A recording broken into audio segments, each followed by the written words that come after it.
Farming sims with RPG elements have been around for quite a long time.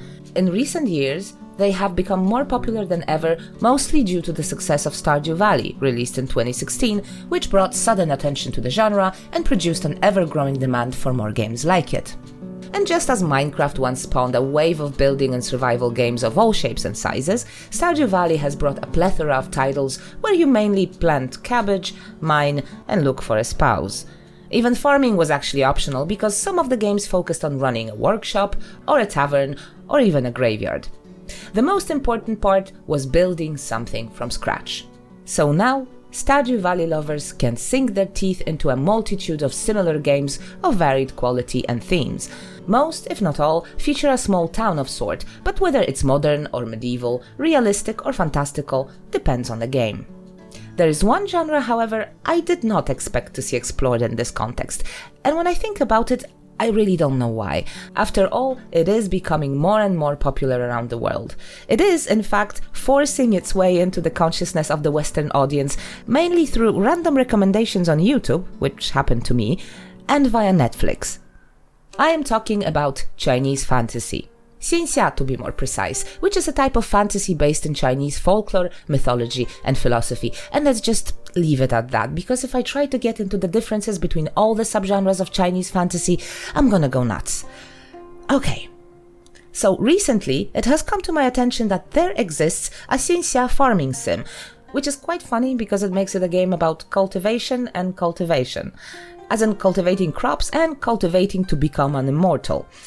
It's aptly called Immortal Life, and it's been available on Steam in early access since April 2022. We play as a young man or a young woman who gets invited to join a respectable cultivation sect and bring life to the abandoned fields in a picturesque valley. And right off the bat, I feel like I should elaborate. A cultivation sect, to give you a very simplified explanation, is like a type of school that teaches its disciples ways to achieve superhuman abilities. Very often Chinese fantasy stories revolve around multiple of those sects cooperating with or competing against each other, usually both, and there's basically always at least one that is evil, scheming, or resorts to questionable methods, or all of the above. So we get invited to join a cultivation sect and to basically become its gardener. Alas, before we can officially take this position, a shower of meteorites out of nowhere destroys the whole complex, killing most of its inhabitants, which leaves us and a group of would-be disciples with a pile of smoldering ruins and nowhere to go. So, now what? Well, with the help of those who survived, and people from a nearby town, we decide to rebuild and restore the sect to its former glory, while taking care of the fields like we originally planned. And this is where gameplay begins, and it's quite typical for titles of this genre. We plant crops, water and harvest them, we have fishing, mining, making money, making friends, cooking, and a slew of fetch quests. In addition to stamina and health, there's also mana points, since after all we are magic users. Good thing we don't pass out where stamina drops to 0. We can't work, but we can still run around and talk to people. Also, technically, there is nothing forcing us to sleep, except for the fact that occasionally we need to regenerate and sleeping is free. But we always wake up at 7 AM, and how much we regenerate depends on the number of hours we spend resting. And on the items in our house. Furniture and decoration provide slight buffs to regeneration, so apparently being a hoarder is good for you. Honestly, I should be perpetually well rested. Controls are somewhat different than in other games of that sort. They're not complicated, but a bit confusing at first. To interact with the world, we use keys E and F. To do some things, we sometimes need to hold those keys down, and to fight, we always use left mouse button. To move items between our inventory and a container, we need to either drag them or click on them and press space, which is a bit weird, and we can only split the stack in our own pocket and never in the chest, which is annoying. When it comes to graphics, Immortal Life is simplistic, but charming. Crops are big and colorful, character models are cute, portraits are pretty, animations are satisfying, especially cooking animations, but we'll get to that later. However, I am not sold on the background textures, painted in very broad, watery strokes. It's not the lack of detail that seems to be the problem, but rather the difference in style between the backgrounds and everything else. But to be honest, it's probably a matter of taste. At least the style is unique. There's also some clipping issues with our characters' outfits, which is a crying shame because they're all really cute. And blue, because blue is the color of our sect, and the sect itself has a cloud in the name. I'm not saying it's a shout out to one of the most well-known sects from one of the most popular Chinese dramas, but it might be. Our first set of tools we get for free, one by one, from fellow sect members, and we can upgrade them later with the help of a local blacksmith. We can't craft anything by hand, we need to wait until we can make crafting stations, and even then we have to buy most of the crafting recipes. Usually not with money but with resources, but we are somehow always short on those. On money as well, so the grind is real. Not very annoying, but real.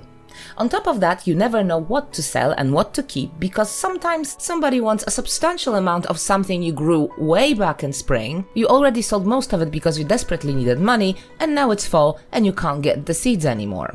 Fortunately, the most basic seeds are available all year round, and all of the crops can be grown regardless of season, but they still have their preferred time when the yield is increased. Fighting is simple enough. Just repeatedly click left mouse button, waving your weapon in the general direction of the enemy.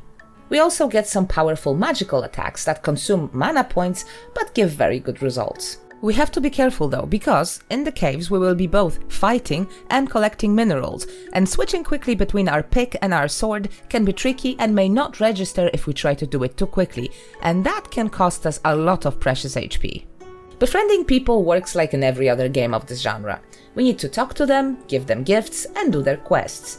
Talking to them once per day rewards us with a single point of friendship. Presenting them with gifts they like, especially on their birthday, can result in as many as 27 points at once. Still, it takes time because those little hearts fill up very, very slowly. It is also worth noting that we can't make friends with everybody. We can't build relationships with regular townies like shop owners, craftsmen, or children. They can give us quests though. And before you ask, there is no romance in the game yet. Fishing is very straightforward. It requires concentration and quick reflexes. Still, it's one of the easiest out there. Keeps you on your toes, but isn't all that special. Cooking, however, is a work of art.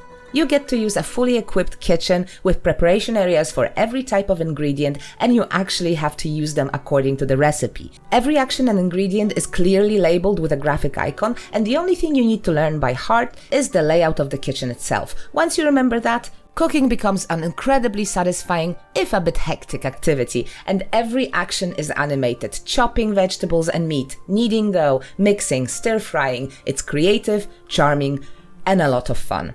It is timed, so if you want a dish of excellent quality, you need to move very fast. And some of the more advanced recipes actually require a bit of planning ahead if you don't want to lose time. Fortunately, grading system is not particularly punishing, and the worst result you can get is normal, so no worries. I say that cooking is almost the best part of the entire game.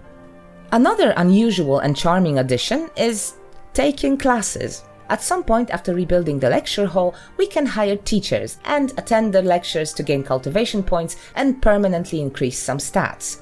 It's a shame that they happen completely off-screen, because seeing that pretty lecture hall filled with all the sect members seated neatly by their desks, just like in Chinese dramas, would be a treat, at least for me. Getting mail is also a bit unusual, because instead of a normal mailbox, we receive letters and gifts via small magical paper cranes, which I think is lovely. 1 year consists of 4 seasons, but instead of the usual weeks, we get 24 solar terms, which is true to the traditional Chinese calendar. Even leveling up is a bit different in this game. Cultivation points I mentioned earlier are a local equivalent of XP. After we've accumulated enough of those points, we can then activate something called a breakthrough challenge, during which we have to face a group of enemies, and if we successfully dispose of them without dying, we ascend to another level of cultivation. It's best to activate that challenge as soon as the game lets us, because we stop receiving cultivation points until we've had our breakthrough. All in all, Immortal Life is a charming game, nowhere near finished, unpolished here and there, but good. It's a familiar format, but with an interesting twist. True, its exotic setting and foreign concepts may potentially scare some people away, but Chinese themes have been popular recently. The English translation is far from perfect and occasionally missing, The characters lack depth, at least for now, some of the gameplay aspects need rebalancing, and some content needs to be added. But if you like games of that particular genre, this one I think is promising and inexpensive enough to give it a try. So that's it for today, thanks for watching and see you next time. Bye bye.